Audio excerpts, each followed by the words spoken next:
we decided to put together this web episode on our buddy Javen Harper's platform called P-Town Media. And the purpose of this is to talk about Black mental health in the community and just talking about mental health and mental illness from our perspectives, as social workers, Black social workers in particular. And we got a couple of, things that we're going to talk about, some topics, things that are definitely important to discuss in the community, things to, make sure people are aware of, and, we're going to get into it and talk about it. Yes, sir. So, one of the things that we are going to discuss today is grief, and how we deal with grief. In the Black community, sometimes we go about things in a very unhealthy manner. Sometimes we're, using, drugs, alcohol,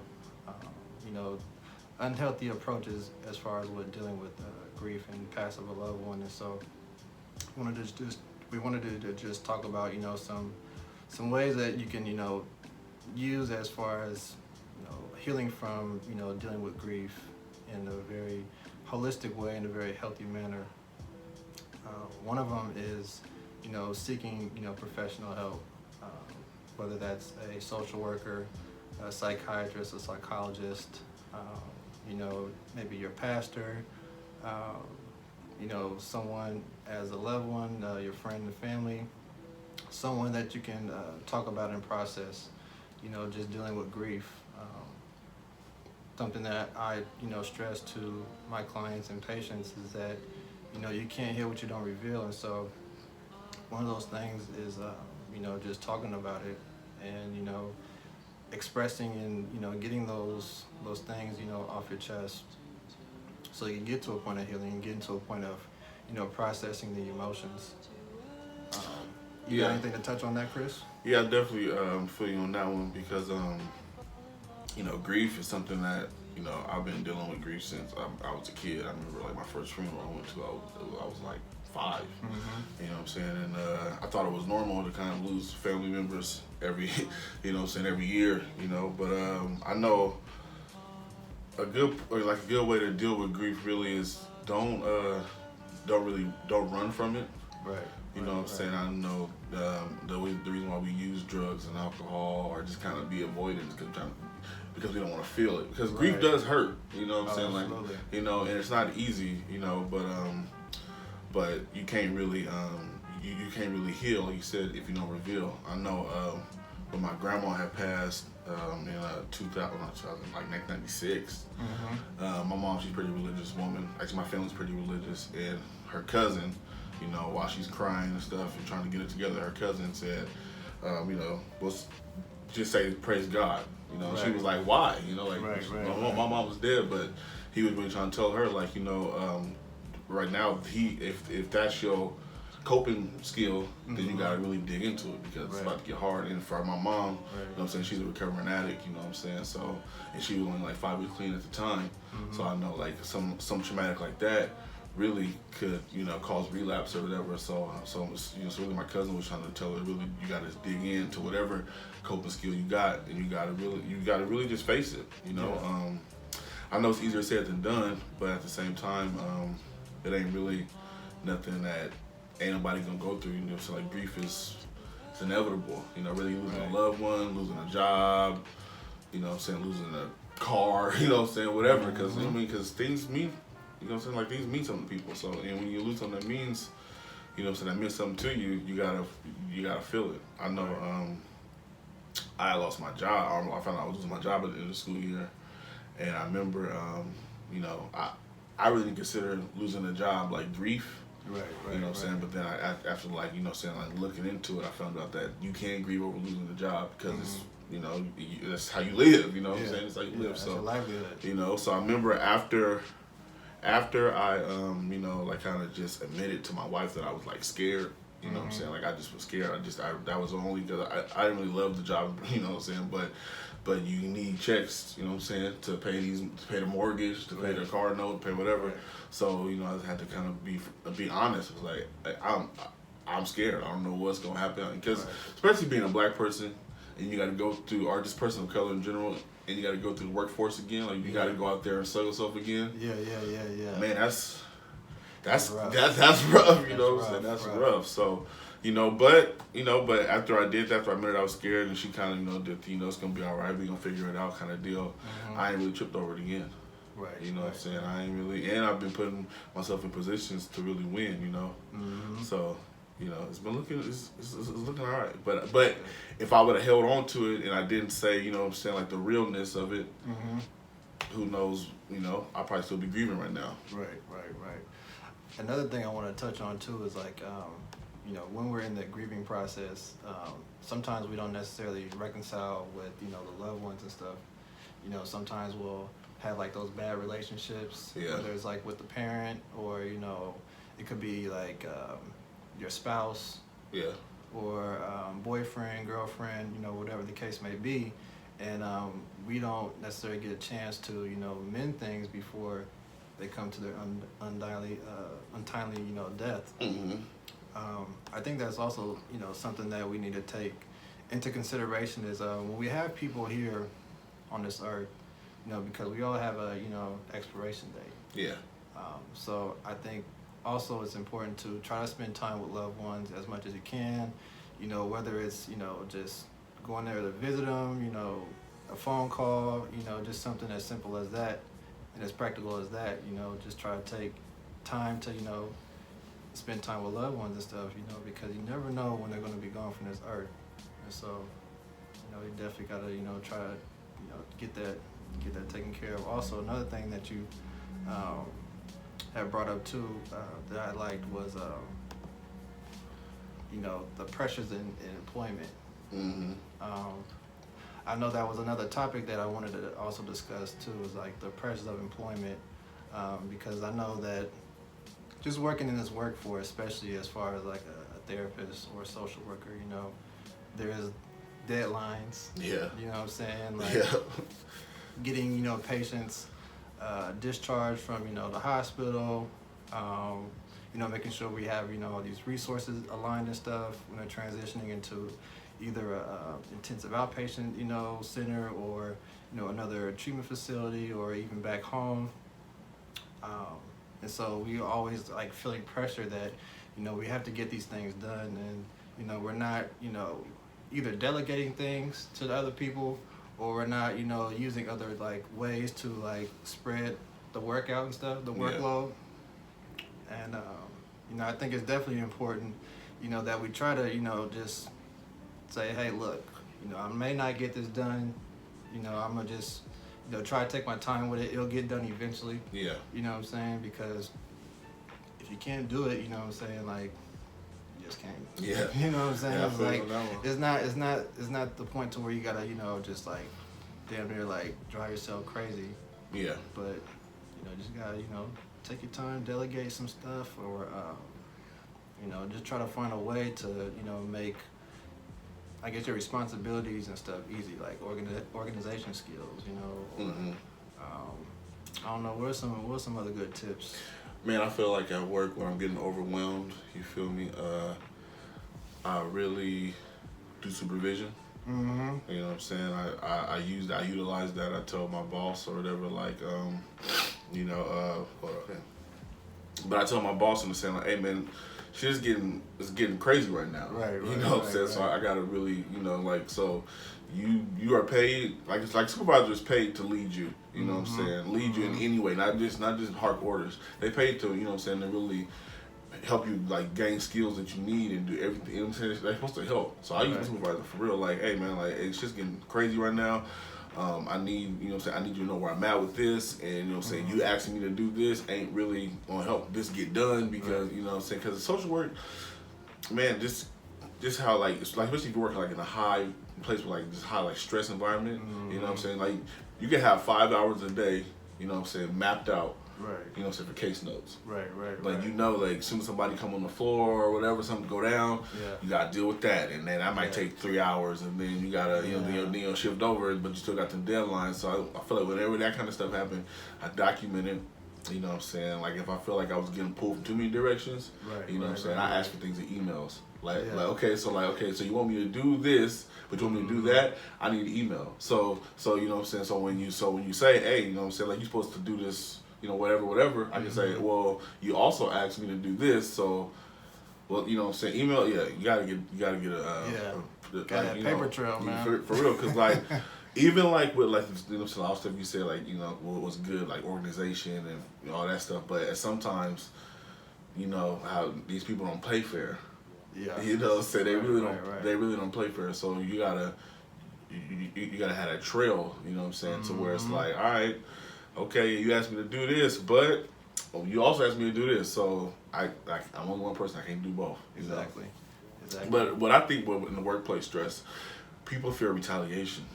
Retaliation. You know? Even though it's illegal, but we know that there's ways that bosses or whoever can get to you, you know what I'm saying, to make your job so terrible that you quit. Right. You know what I'm saying? There's ways to do it. So like I feel like people fear that. So like, you know, they overwork themselves and they're scared to ask for help because they don't want to seem like they can't hack, you know what I'm saying, the job load, you know. Right. So it's crazy. I'm glad you brought that up because one thing that I see a lack of in organizations is, you know, adequate training. Yes. You know what I'm saying? Like nowadays, you know, training is consisted of, you know, going online and taking this little, you know what I'm saying, like test after you done read about, you know, 3 seconds. Right.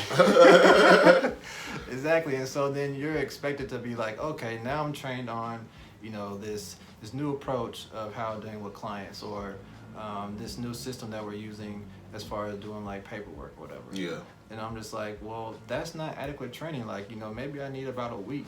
Yeah. You know what I'm saying? Then they always give you like the excuse like, oh, we don't have, you know, the budget to, you know, cover like these trainings and stuff. Yeah. You know what I'm saying? It's like I feel like they're more consistent on, you know what I'm saying, like costs and you know, saving money than cutting corners. Yeah. You know what I'm saying? And just not putting money to where like it really needs to be in. Yeah. And I guess in regarding, you know what I'm saying, trainings in particular.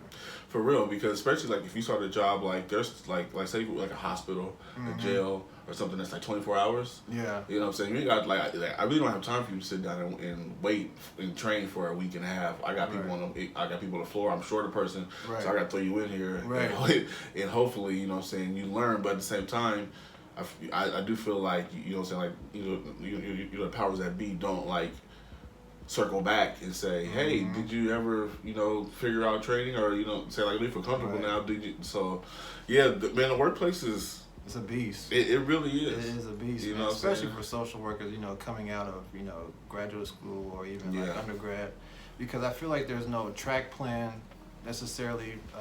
Well, I guess not in most programs are like a track plan for like social workers. Like, I mean, you have like the practicums, you know what I'm saying, but everyone doesn't have a practicum that necessarily like focuses on like actual like case management. Yeah. You know what I'm saying? It's like social work, you know, per se. You know. Well, in our program. Right. You know what I'm saying? In our program, the practicums weren't like heavy on like the clinical stuff. Yeah, so, it wasn't heavy on the clinical. You know, so like I'm sure in other programs they probably were. Probably. Which was kind of like, you know, I feel like they left us hanging low key, but at the same time, because like, online was our best option. Right. But online only did Pleco. What's Pleco again? Something leadership, community organization, something like that. Yeah, something. but you're right. So like a lot of internships were like, you know, just really weren't heavy on case management. You know, but you know. That doesn't, because we've already done case management, but I feel like we're not prepared for like how cynical the social work field really is. Yeah. You know what I'm saying? Social work, especially in Portland, you know what I'm saying, being a person of color, a lot of whiteness is kind of like always just thrown in your face. Right. You know? So like, you know, like I wish, you know what I'm saying, like that would have been a little more talked about. You know, I mean, they talked about it, but I don't really think at least I really didn't understand like what they meant. Because now when I'm in the field and I see it, you know what I'm saying. So like, I mean, I could speak for, you know, on like at least at my level, you know what I'm saying, like working where I work, it's like it's like, okay, how whiteness shows up is in control. You know what I'm saying? Like they want to control the narrative. So like they recognize they need help. You know what I'm saying? Like they recognize they're lacking a resource, but they don't want anybody to control. They want to be able to control it. Oh yes. You know what I'm saying? Yes. So yeah, so, they want to definitely like control as far as like whether how they see like diversity and inclusion, because it's not what you ideally think what diversity is like.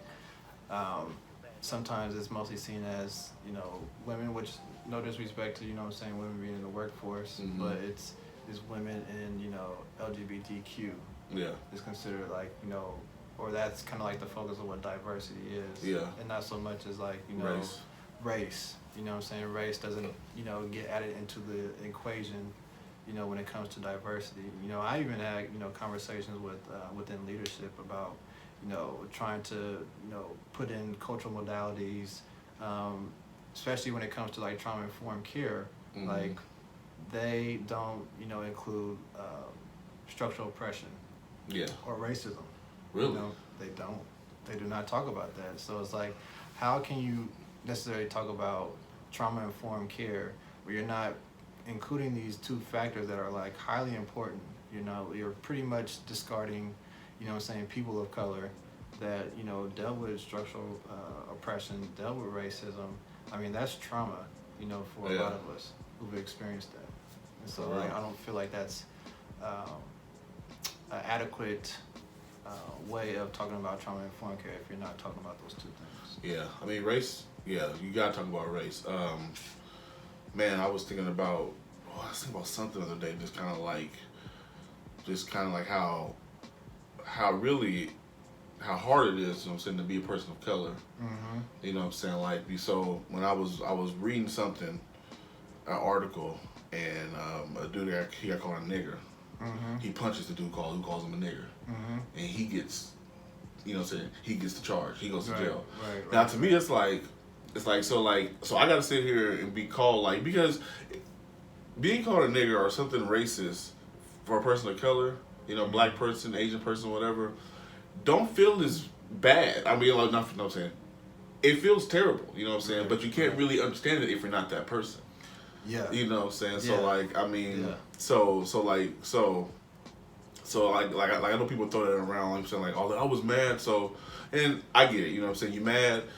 So you want to say something that's insulting, you know what I'm saying? But that's the first thing that you know what I'm saying? mind. You know what I'm saying? But that word is like, it has, because really, you don't like, you know what I'm saying? When you hear nigger, you really don't know what's coming after it. You know what I'm saying? Like, right.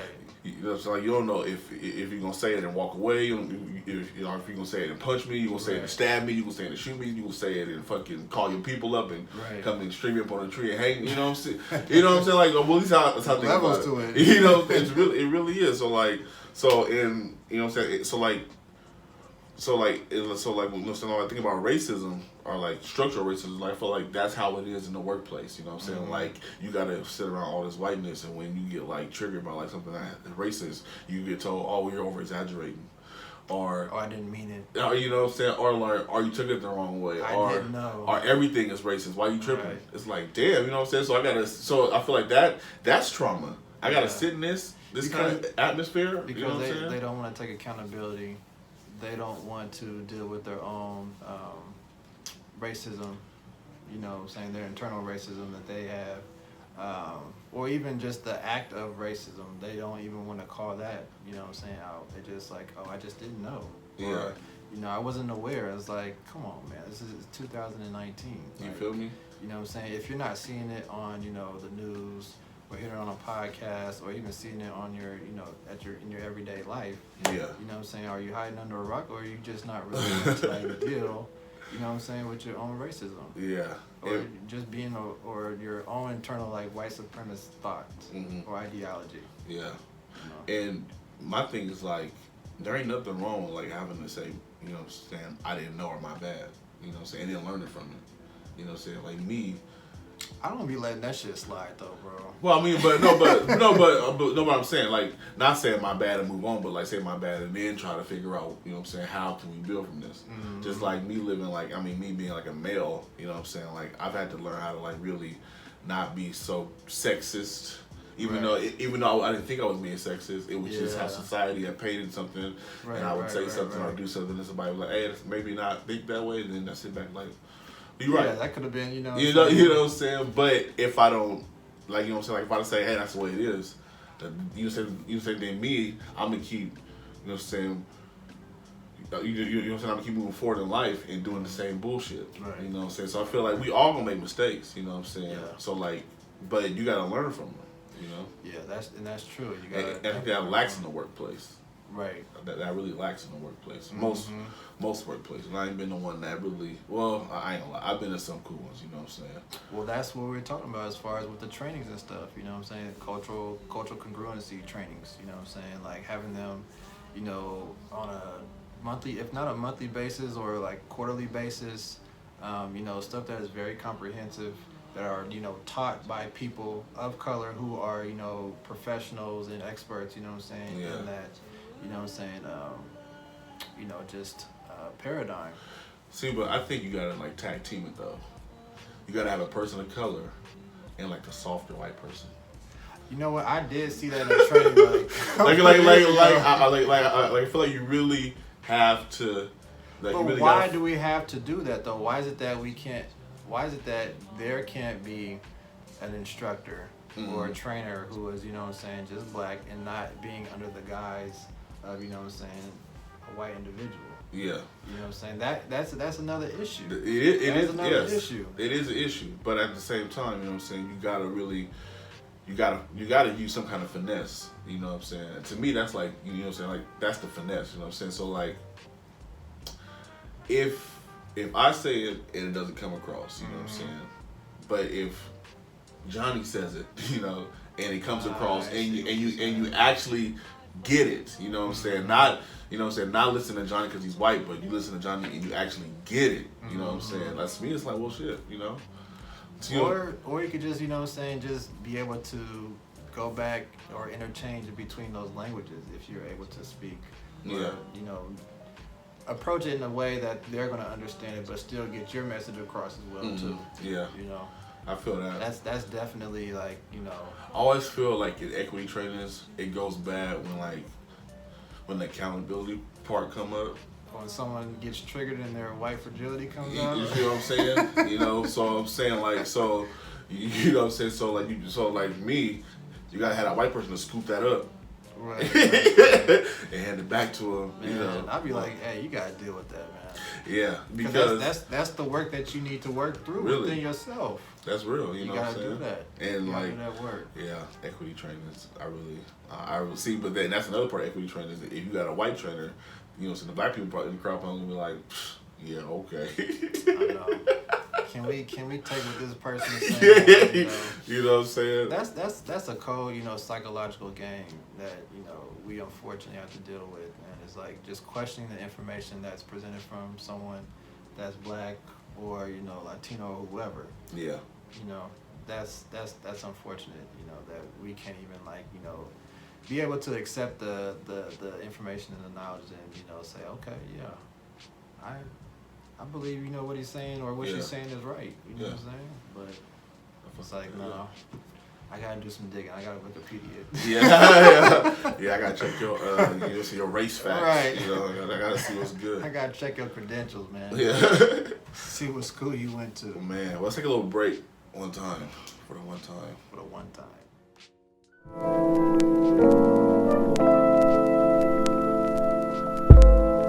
Hey out there, Portland family, this is your boy Javen Harper with P-Town Media. I got something to tell you. What you say? You ready to hear it? Look, man, if you haven't already heard the Buzz the Street is www.ptownmedia. Make sure you go there. There's a lot of greatness there for you, man. Make sure you go there, sign up, subscribe, click around, see all the goodness is there. I can't spoil the details, but make sure you go to www.ptownmedia.com. Black excellence, urban awareness, all the community news and things are there. See you later.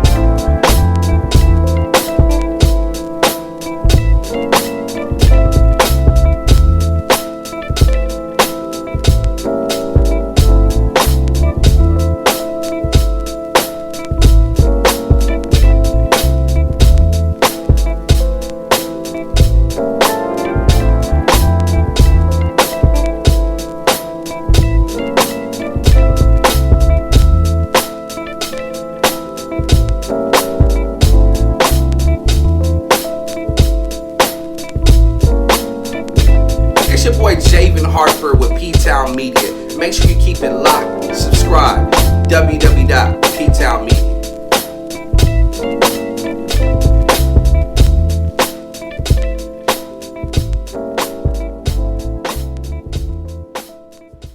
Yo, we back from our little intermission. Yes, sir. Yeah, so about to wrap up. Just kind of wanted to give you guys some information on some upcoming things that we got going on. Me and my brother Chris. Yes, sir.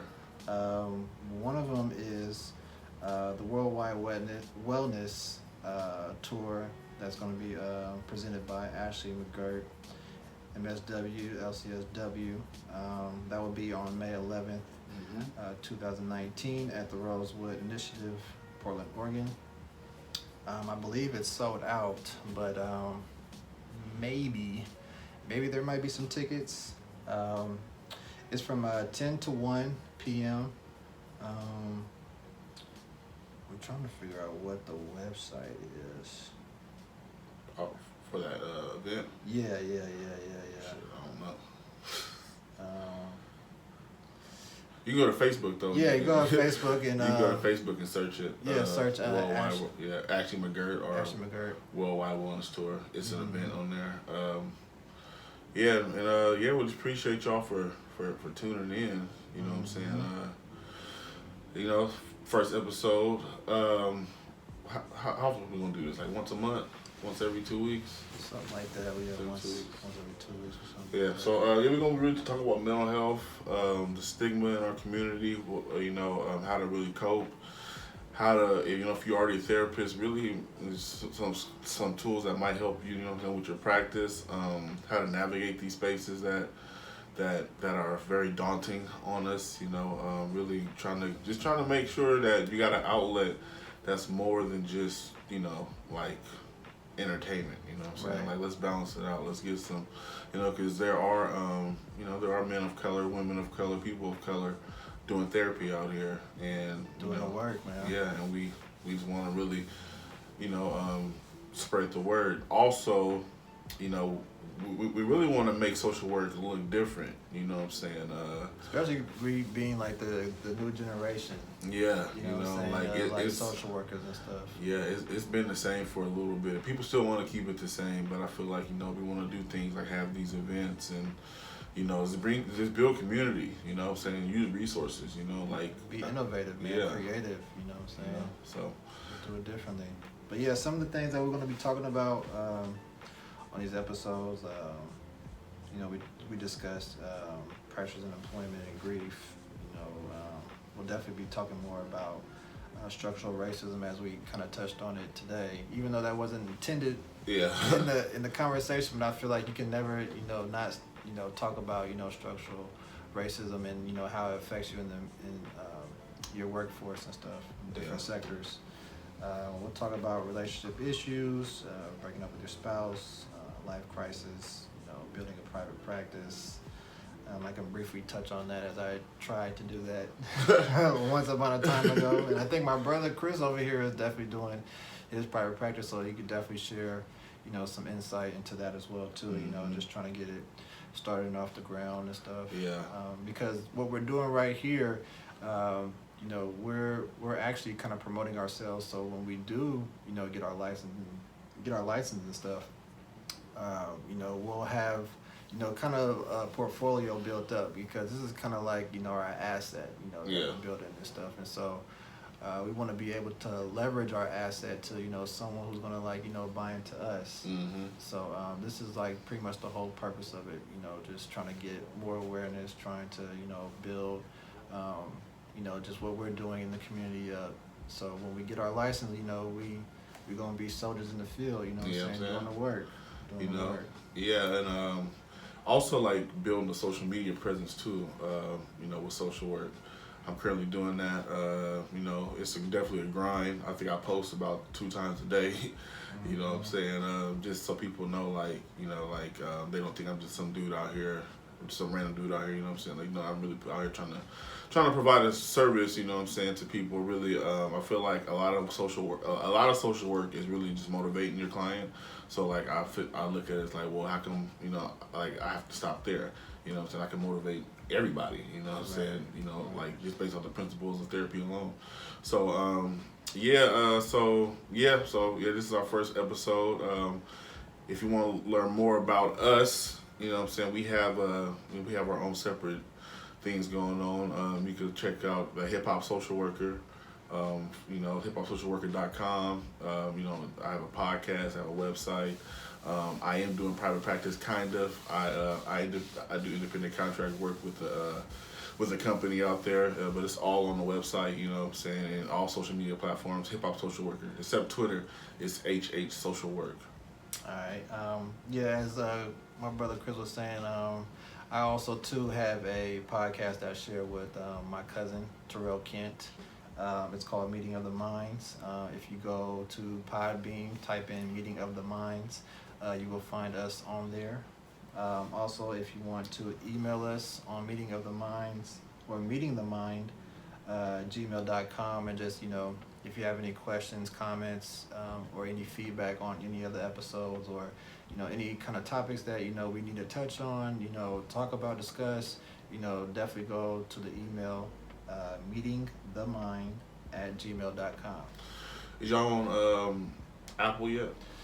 We getting there. We actually are also in the process of developing a website too, so we're gonna be right up there with you, bro. Okay. Yeah, we're gonna be right up there with you. You already there. Yeah, we getting there, man. We getting there. All right, y'all. Peace. All right, peace.